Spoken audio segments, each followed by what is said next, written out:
Welcome to Yin Yoga. So Yin is a practice of very slow, very deep poses. We're going to get in a shape, we're going to stay a while, we're going to come out slowly, and then we might do a little transition and then we'll come into another pose. Some poses will link up where we'll do like several on one side, and sometimes we'll do one pose that doesn't have another side, so there'll just be kind of a in-between space. In all cases, we're not going for any sensations that feel like a sharp or a shooting sensation. Now, normally your body jerks you out of those, so generally that's not the issue.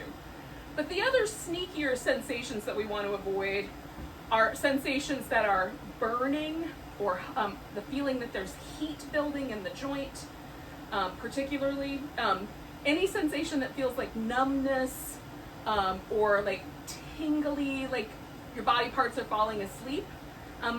Anything that feels like electric or kind of shocky. Those are sensations that indicate that we're pinching things that we don't want to pinch. So generally it's a good idea to readjust the body, or come out of the pose and move around for a moment and then think about coming back in, depending on how long it is left that we're going to hang out with it. We're going to stay in these poses for between 3 and 6 minutes each.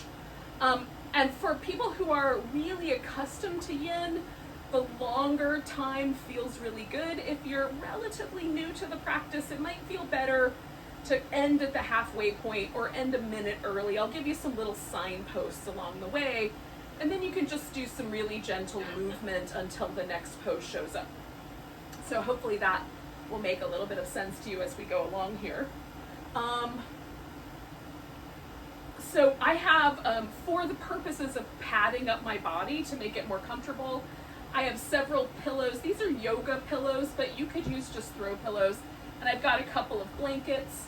I also have some blocks and other yoga props that are nearby if I want to use them. But if you just have some pillows and blankets, things that are soft, you're generally going to be able to like slide it under and hold your knee in place, or sit up on the edge of it so that your hip is positioned in a way that's optimal for your low back, that sort of thing. Now, we're going to start with a reclining butterfly shape.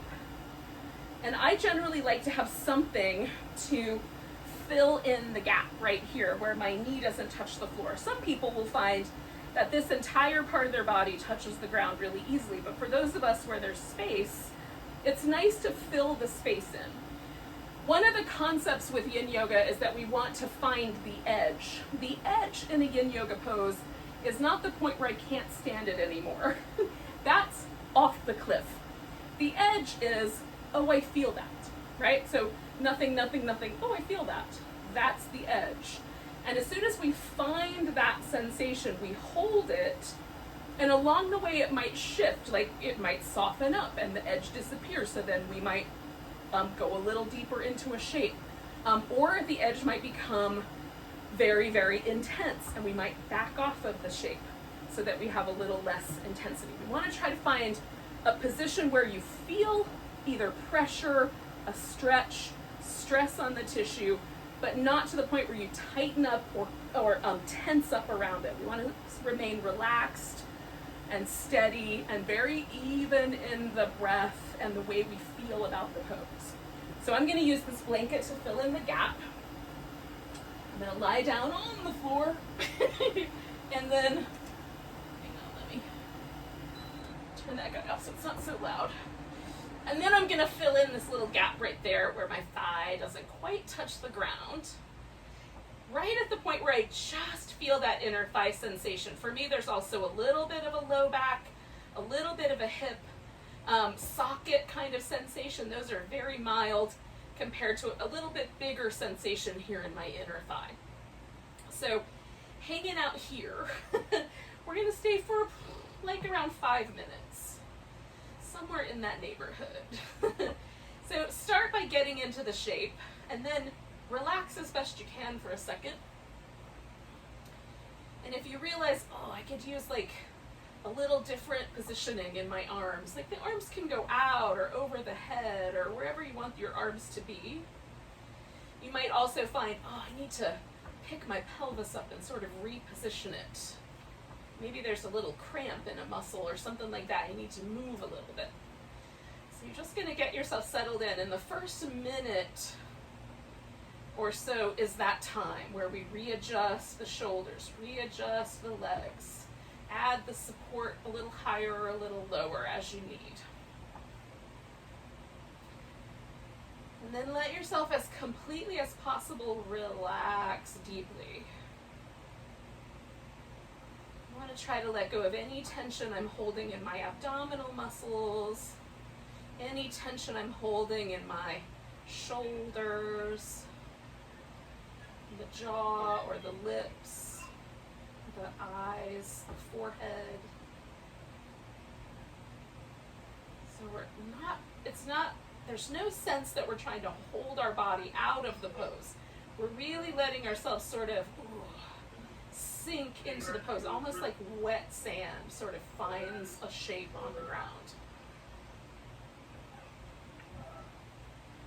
And then once you get to there, you just stay. You stay a while. Now, the primary reason that we stay a while is to impact the deeper tissues of the body.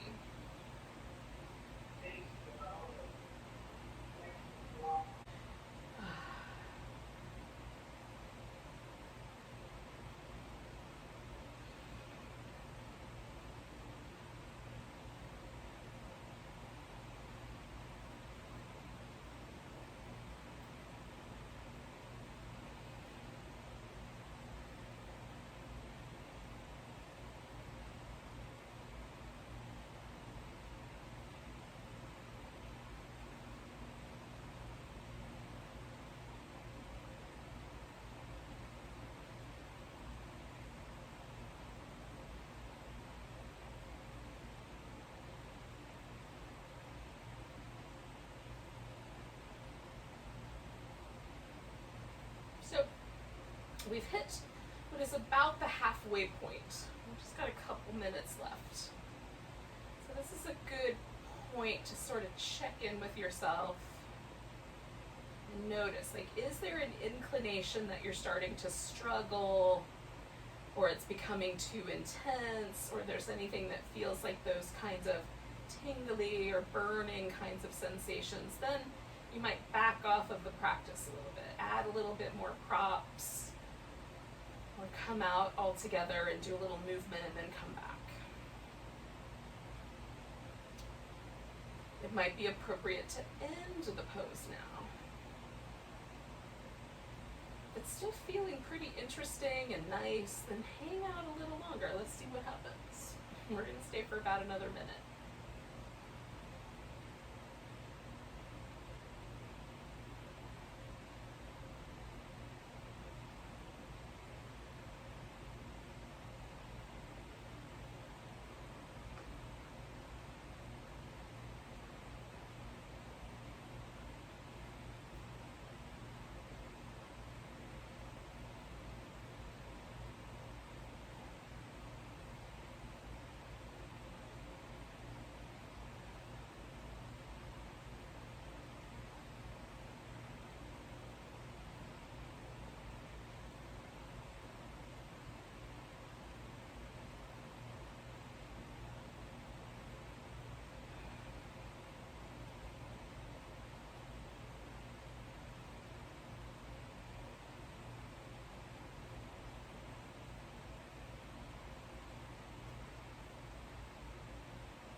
So we're going to take a nice big breath Just bring the knees together. That's the first stage. And then you might just pause there for a little bit, see how things go. You might want to immediately add some movement to that.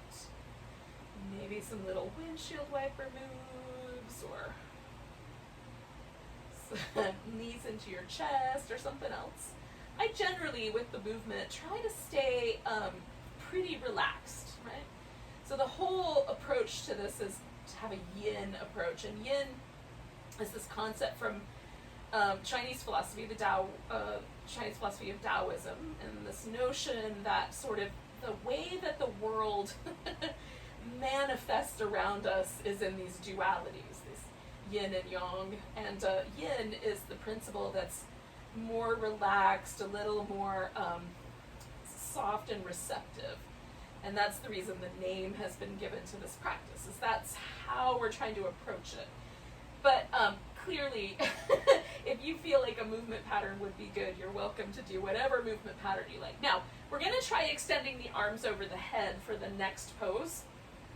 So I just need to adjust myself in my space so that it feels comfortable for me to do that. Now, should you have shoulder issues and other things, you can certainly bend the elbows even more like a cactus, or even have the arms out a little differently. They don't have to be over the head.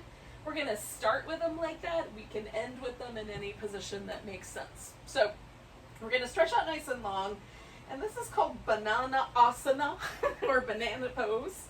So it starts by me bending at the waist so that I have now side flexed my spine. That means that this side of my torso feels like it's stretching, and this side of my torso over here on the inside of the curve feels like it's sort of being compacted a little bit. So I just want to make sure that there's no stitching in my ribs or any sense that compacting is too much.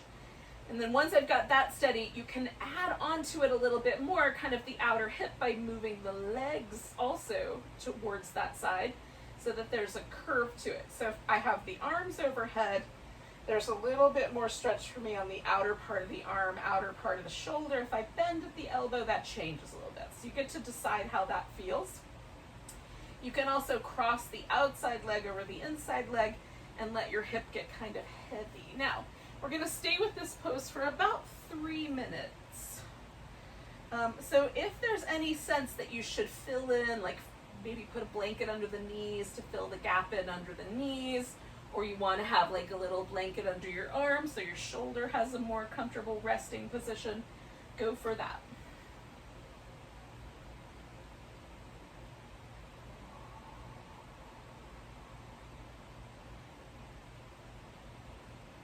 Again, we're sinking into the shape and then feeling like, am I in too much? Is there any pressure pushing me away from the pose?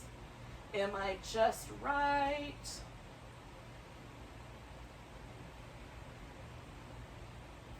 You can turn the head or leave the head position so that you're looking straight up.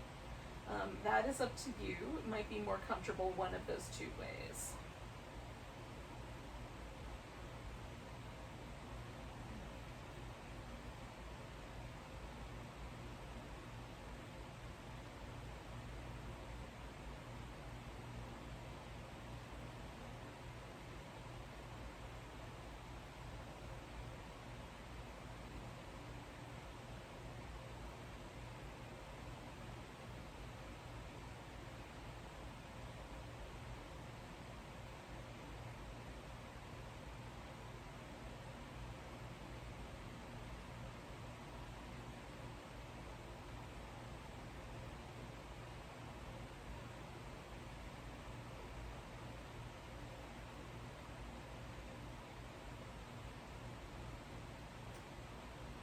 And we might just notice if there's any tension that we're carrying in places like the mouth or the eyes that we can let go of. This pose is a little bit more of the body that's involved maybe than the last pose. So we might accidentally load tension in the back of the neck or the abs. So we're just going to let everything soften. We got just shy of a minute longer here.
2 more breaths inside the pose, and then we'll gently return to the center.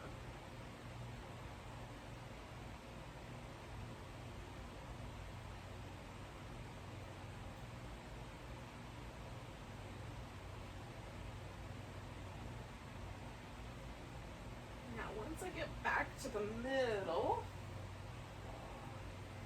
for me, sometimes I like to just pause, and sometimes I like to move immediately again. So you just kind of listen to your sort of inclination. I like a little bit of both. So I like to pause and see what happened. And right now, the net result of that pose is that my right leg feels longer than my left leg. There's a sense that the side of my waist is a little softer, a little longer, a little more relaxed. This whole side of my body feels higher. It's not. Like, it's the same, but the sensation in the tissue is what it is, right? That's how I'm describing it. You might use different words to describe the way your body feels, because again, this is sort of the subjective sense of how that pose impacted me. Now, I always like to do some kind of a little movement on back of my hips before I do the next one. This pose has a really, it seems like nothing is going to happen, and then, it has such a big impact on the outer hip that I like to have a little bit of a movement pattern before I do the other side. So when you're ready, you can come into the opposite side, but if you need a little more time, take it. And again, we just try to find like the right amount of curl in on the one side, the right amount of length on the other side, whether you've got one leg propped up or the arm straight or bent. And then take that first little bit of time here to make adjustments. Both my hips are still resting on the floor with about equal heaviness. Both my shoulder blades are equally heavy. So I haven't slid off my back. It's just a side bend. You might call it crescent pose in the other end of the yoga world, the more active yoga end. Banana pose has become the common name for it here in Yin.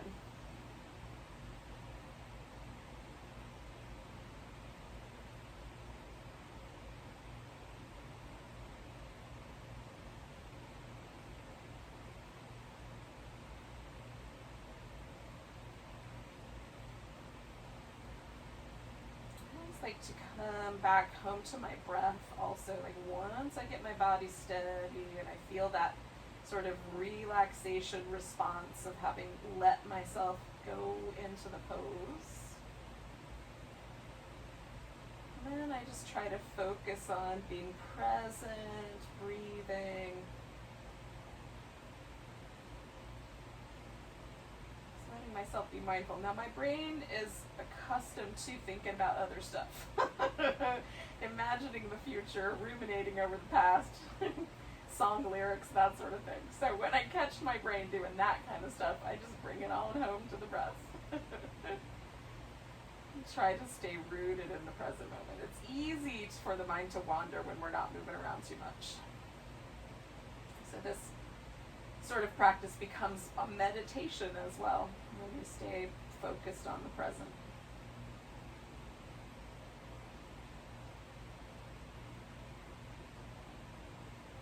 And if you get little signals from your body that tell you, maybe this is a little too deep, and then you back it off. We've got 1 minute or so left just around that.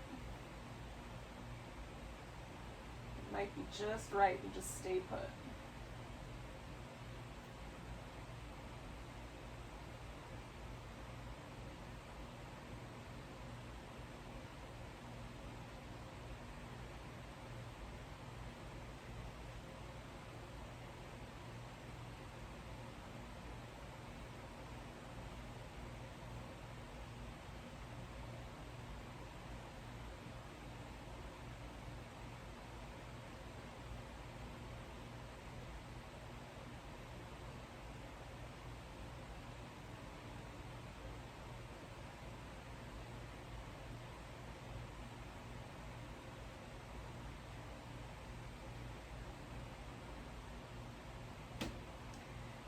yogis. So we're going to take a nice deep breath.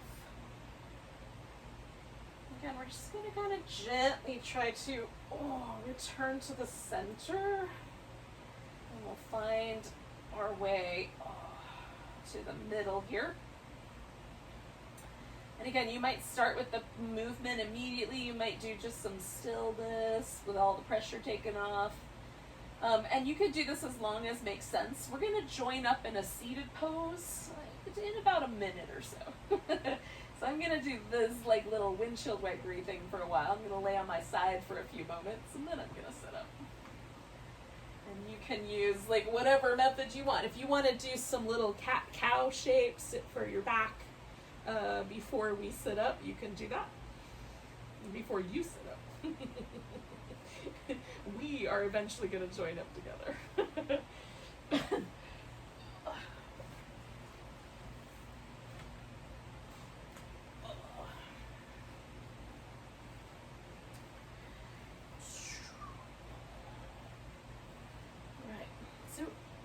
Interesting too, like once you change positions, to sort of notice how that change in position is impacting you.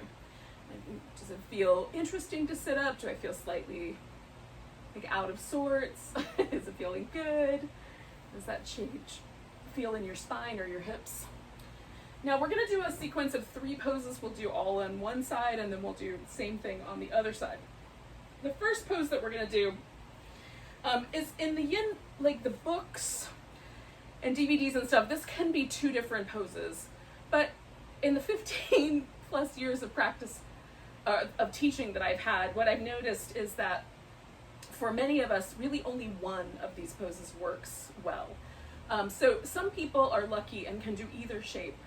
And some of us will find one of these shapes is better than the other. So the first option is the shoelace. And that is also called gomukhasana in the regular yoga, where we stack the knees on top of each other. And for me, in order to get to this, one of my hips has to lift off the floor.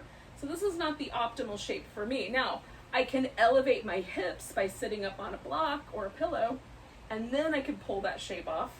Or I can do the second option, which is called the square pose, where I stack the shins on top of each other and kind of make a square here. And that one works pretty well for me.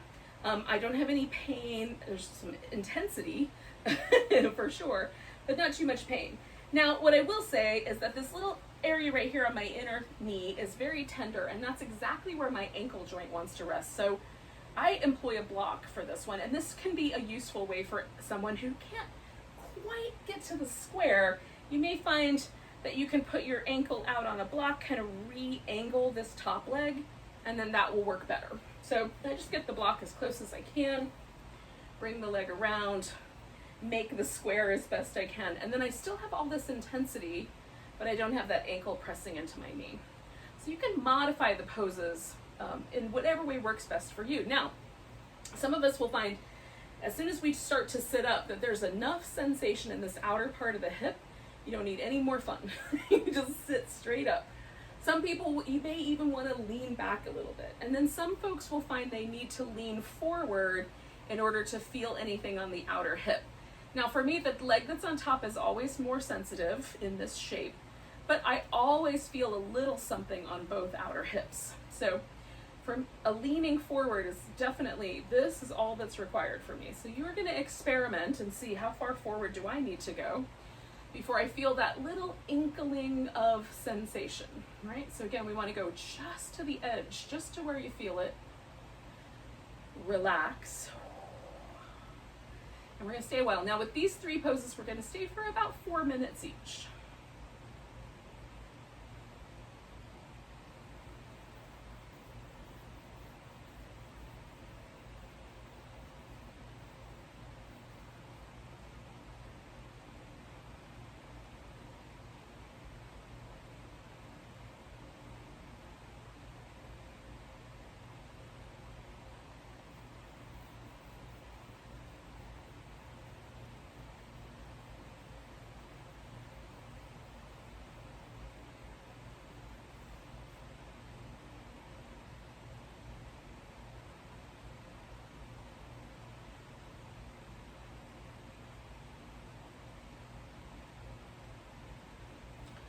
And one of the things to notice after we've hung out for this first minute, where we've kind of been letting ourselves settle in, is, am I feeling any inclination to tighten up?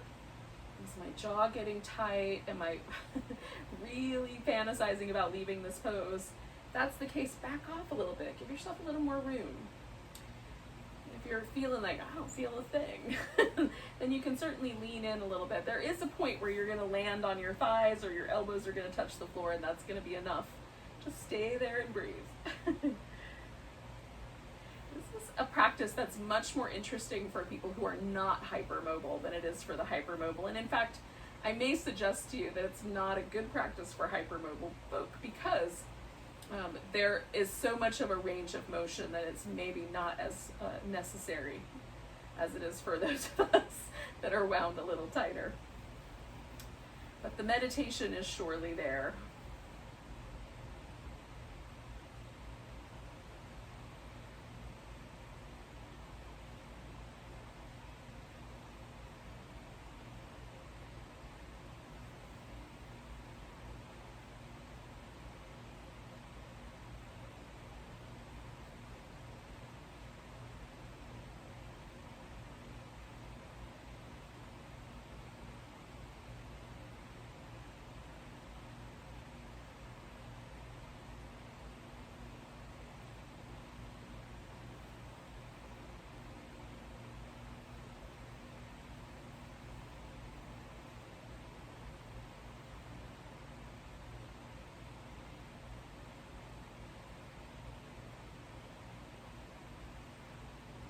I'm going to stay for about one more minute. And again, this is that point for some of us where it might be best to come out of the pose and move.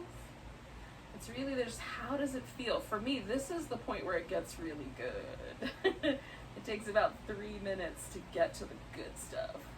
So I'm inclined to stick around, but that's not true for everyone.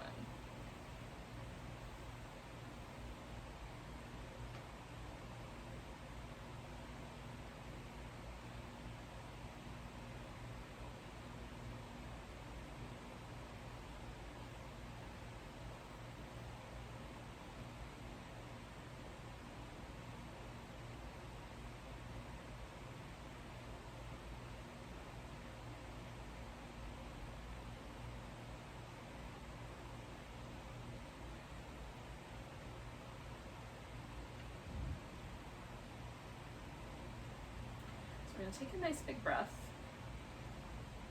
I'm going to go with an exhale, kind of sigh a little bit. So you get really soft. And then we're just going to slowly pick ourselves up out of this. So lean back away from the legs and then unpretzel them. Now, you can move your legs if you like. This leg that's on the bottom, that guy is going to stay basically in position. And we're going to take this other leg and swing it out to the side. So if you want to do a little movement first, you can. And what we've wound up with here is called the deer pose. So I have about a 90-degree angle between my right thigh and my left thigh, and my knees are bent at about a 90-degree angle. And that's, again, no one's getting out any sort of measuring devices for this, but just kind of find somewhere in this neighborhood. And you can sit up. Now for some of us, the hip here, this is an internal rotation at this back leg. And that can be really tricky for some some people's hips are just not built for this. So it might sort of push you sideways. So one option is to kind of go with that. And you can lay on the floor, you can build up a little, like resting pad with a pillow, but you can kind of lean a little to the side. Another option would be to lean a little bit forward rather than sit straight up. And then a last option would be sort of twist the belly toward the floor. And you might need some pillows or other things, or you might be able to just rest your elbows on the ground right there and do kind of a twisting version. Now, the more upright I sit, the more I feel this in this internally rotated hip. The more I move away from that, whether forward or off to the side, the more I feel it in this externally rotated hip over here on my right. So depends on where you want to put the pressure. Now, after this, we're going to do a swan pose, which you may know better as pigeon, but that's going to put all the pressure in my outer hip. So I'm going to lean into this guy for the time that we're going to be here, which is for about another 2 minutes or so. We've been here a while I've been chatting away. give or take a minute.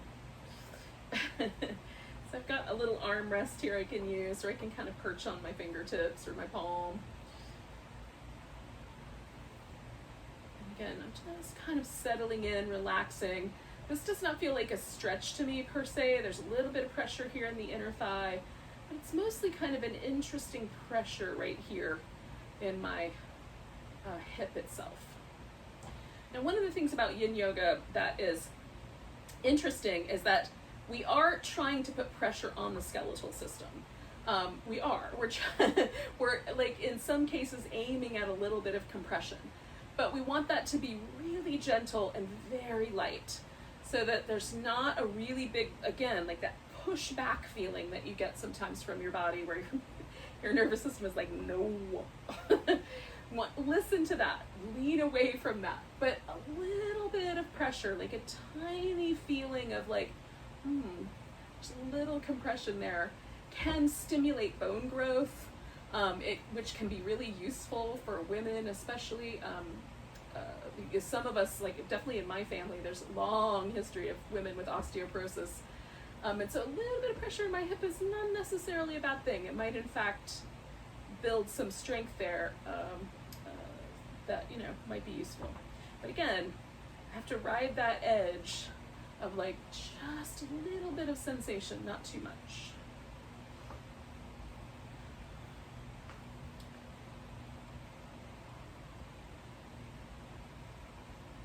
Noticing also like the back of my hip, the ribs, the other parts of my body that might respond. I'm gonna do 2 more breaths with this pose, yogis.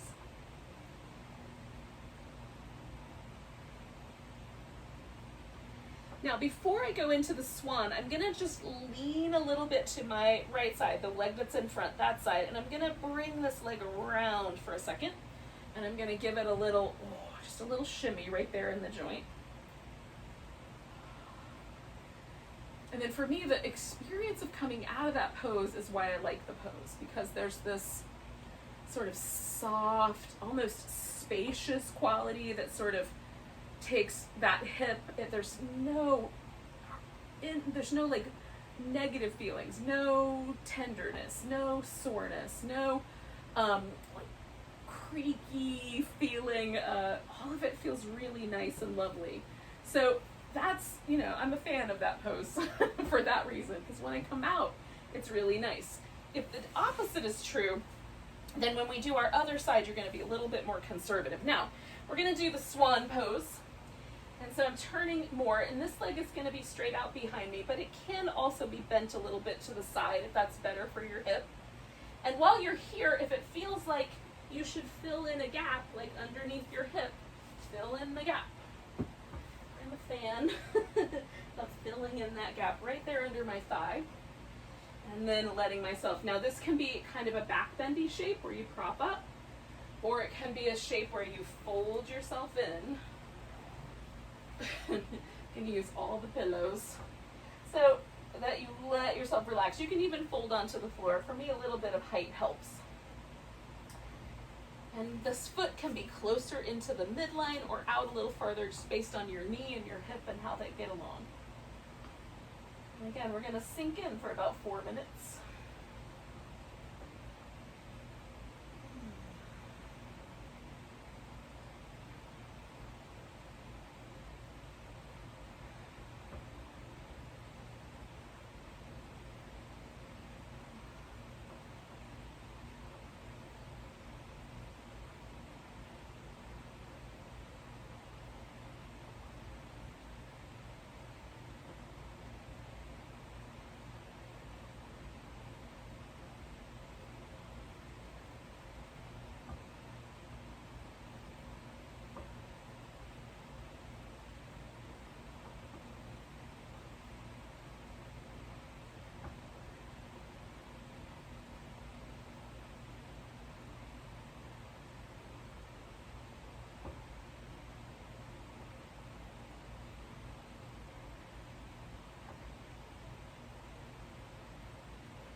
has a little bit more sort of intensity to it. It's definitely one of the more exciting poses, if that's the right word.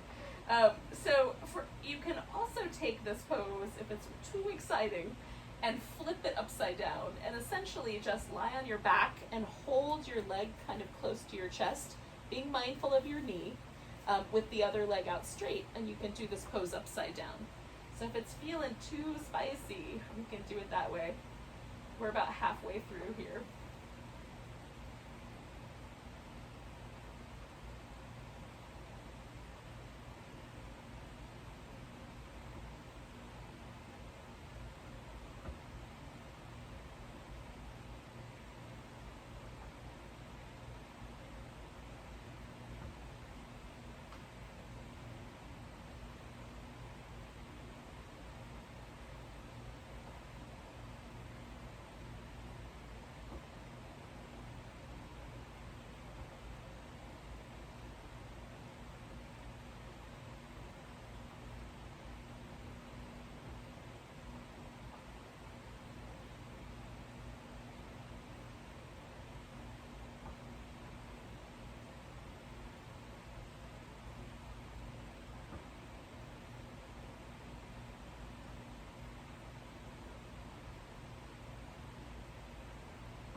I'm going to take 2 more breaths here.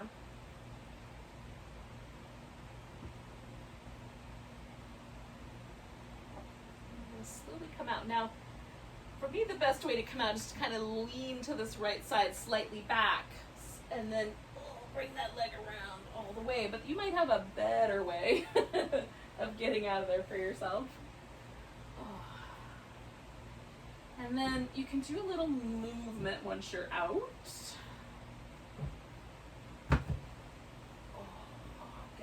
Unwind that leg. And then I'm going to lie on my back like a starfish. In some of the yin books, it's called pentacle pose, because you sort of stretch out like those stars that you draw when you're a kid with the lines. Or I call it starfish, just to avoid, I live in the South. So just to avoid any unwanted correlations with things. Non-yogic. Just stretch out like a starfish. And you can fill in underneath your knees as you like. And then while I'm here, and you can do some movement first or some movement at the end here, but while I'm here, I like to notice, like, do I feel a difference between my left side and my right side? So we did a sequence of poses. It's not necessarily that it landed all on one side, except we've only done one side for each of those poses. So we might notice some asymmetry, which I think is interesting. And I like to land and also jiggle a little bit. So sort of one of the scientific term for this is pandiculation. And one of the things that animals do quite often when they stretch is they'll stretch really big and then they'll kind of shake themselves.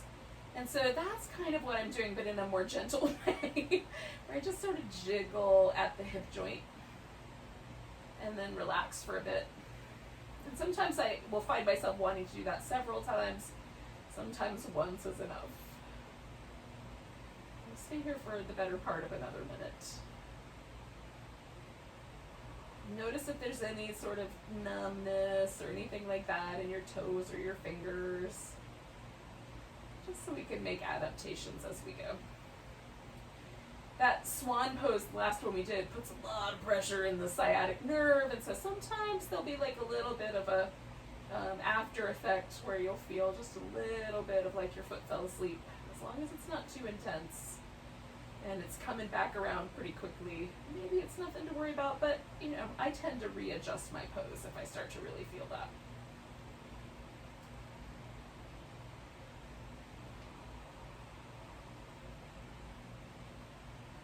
So I'm just gonna do one change. I'm gonna put my feet on the floor. And so that puts me just in a slightly more sort of constructive rest, a little less hip flexor position. And then I'm gonna roll to my side in a second.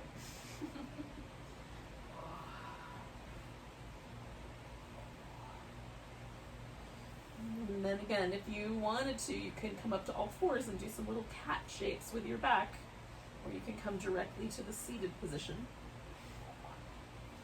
I'm just gonna sit up. Now, last time I had my left leg on top for the first pose, which then went around behind and lengthened out. So this time it's going to be the right leg that's up on top. So I'm going from that swan that was kind of intense in my right leg back into an intense pose. So I'm just going to do this one little step at a time and see how it goes. You can also sit cross-legged or flip onto your back for this pose as well. Actually, that's pretty good. Feels nice. I'm just filling in gaps, so that I've got all the little gaps filled in. Get my legs as close to a square as I can get them. Again, you might want your knees overlapping because that feels better for your body. And for me right now, just sitting up and kind of relaxing down through the hips is enough. As I hang out here, I often get the invitation to go forward. You might immediately get that invitation, or it might never come. So we'll just find a place and hang out. And we'll stay for a few minutes.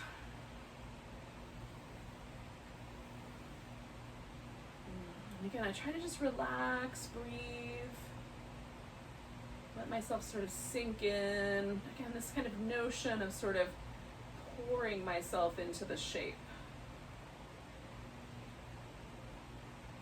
So I'm not holding myself or trying to lift myself away from the shape with tension in my abdominals or my hips or inner thighs. Sometimes you'll get tension in really weird places. So trying to relax all that tension out.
Another minute or so. Just kind of check in with yourself, see where everything is landing.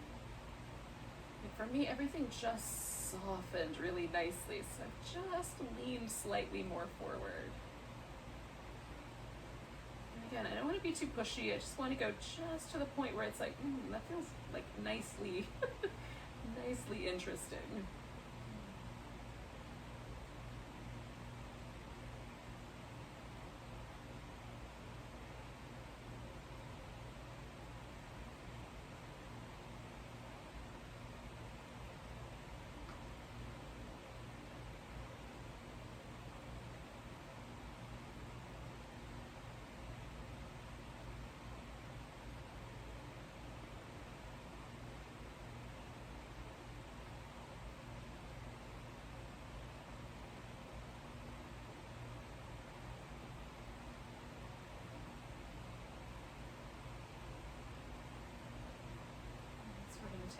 one more big breath here.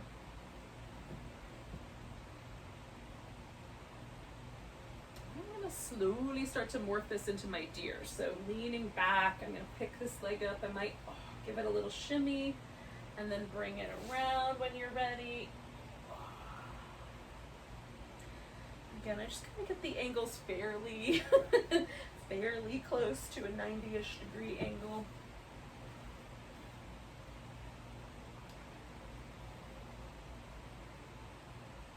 It might be helpful to move a little fabric around or to add a little padding underneath a knee or an ankle or something like that.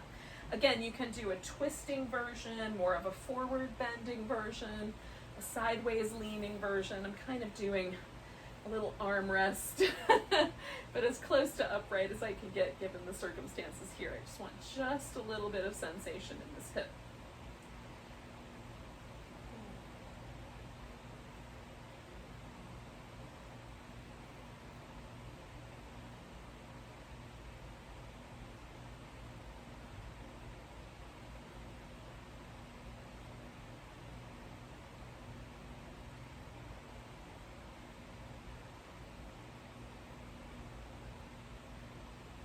Much of our practice tonight has been focused on this outer hip. The outer hip is the zone of the gallbladder meridian in acupuncture, the outer right hip, I think in particular. But the inner thigh is the realm of the liver, and the two of them are companions. They assist each other in Chinese medicine. Everything's paired. So the gallbladder and the liver are have some kind of emotional qualities. They have mental kind of qualities as well as physical qualities.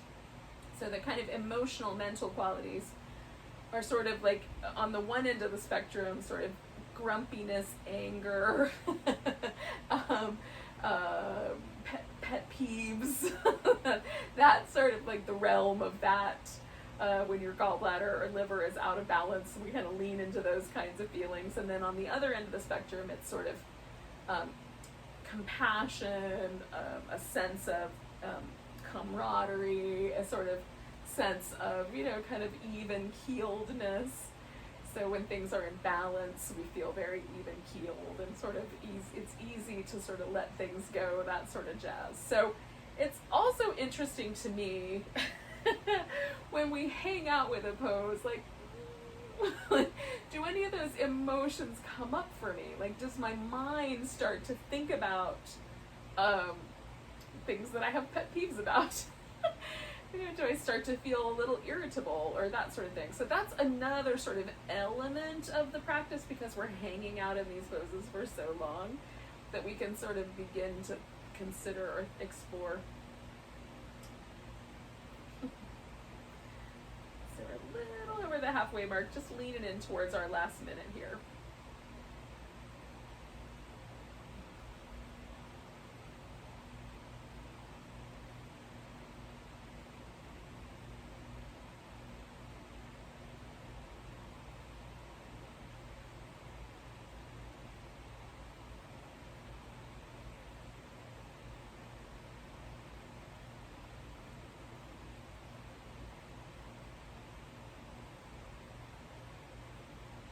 Yin Yoga is not the same as acupuncture. It's a very different approach. But we are working with the same tissue, which is the fascia. Anytime we're holding the body in some of these pressure points, we might be stimulating in a similar way. So that's the reason to be curious about it. It's also a way to organize your thoughts around a yin practice. If you want to do a specific sort of practice for a specific purpose, you can sort of schedule it or use it to influence the choice that you make of poses and where you put the emphasis. So we're going to take a big breath. And again, we're going to come out of this nice and easy, and we're going to go into our swan when we're ready. First, I'm bringing that leg around. And then I'm going to kind of slowly, I'm turning this direction so that I have this other leg in the position for the swan. And again, it might be nice to sort of fill in any little gaps that show up when you get your leg out there, or you can have that knee bent. There's no, as long as your body parts are comfortable. With yin, there's not necessarily as many alignment rules. The main alignment rules is it shouldn't feel sharp shooting, numb, tingly, burning. Any of those sort of negative feelings.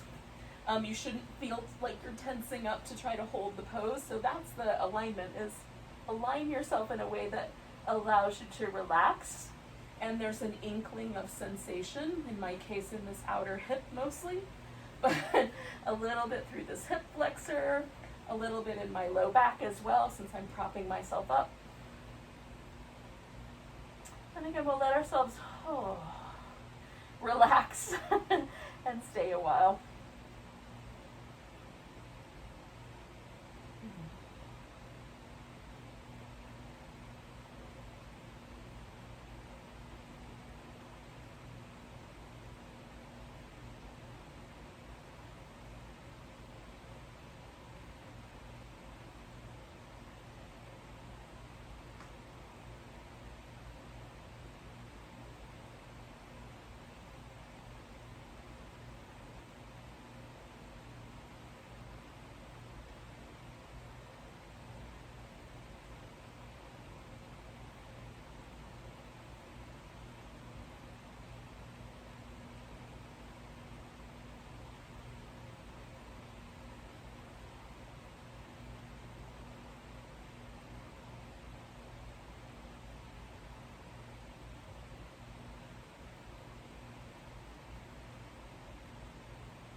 Getting into that halfway mark, so it's a good point to kind of check in, take about 5 or 6 more breaths. If it feels like a good time to leave the pose, you can, or you can stick around for a while.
Just a few more breaths here.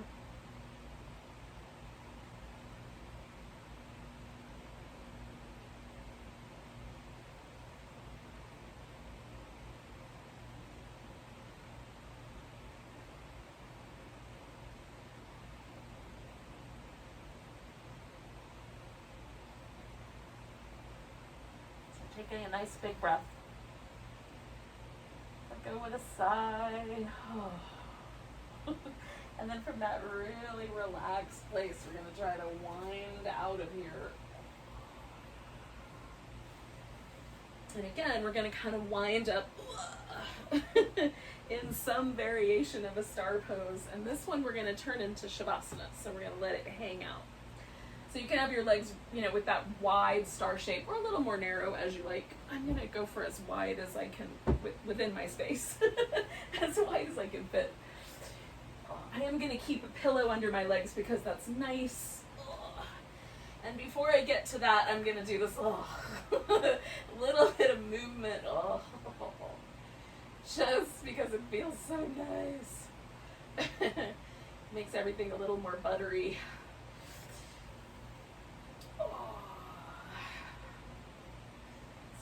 adjusting my hips where I like them, my shoulders where I like them, so I can get a little more of that starfish pose kind of shape. Now again, if that's really uncomfortable, you can definitely adjust. Bring things closer together or farther apart.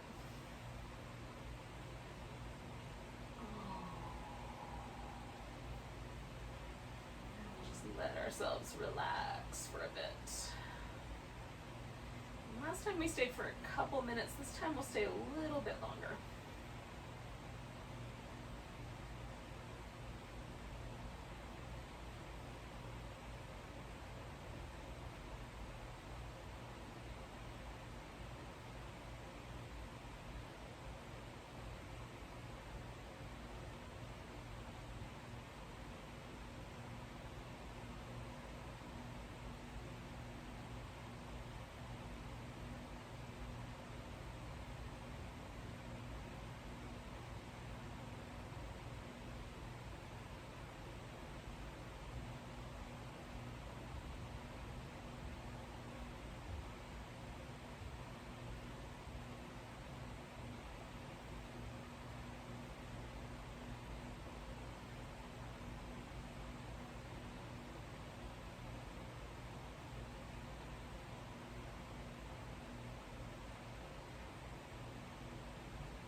Just to notice your breath for a second here.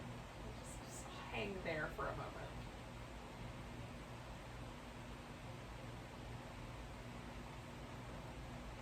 Just reacquaint yourself with the physical body. It might be nice to do like a little movement in the fingers and toes.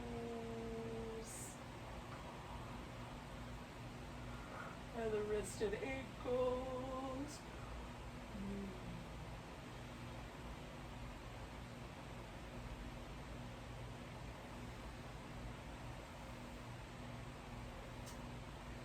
usually like a little bit of stretching and a little bit of like curled up happy baby kind of ball shape. Again, I'm gonna give myself a little transition zone here, laying on my side. It helps give me just a space where I can sort of gently return to a seated position. So when you're ready, we'll go to there.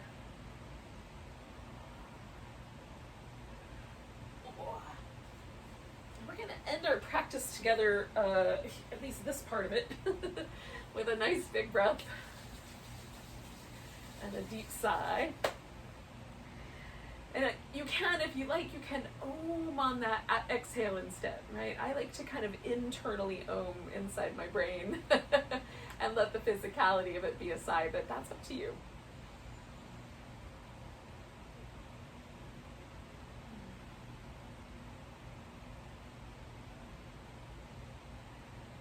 And then enjoy the rest of your night. Namaste.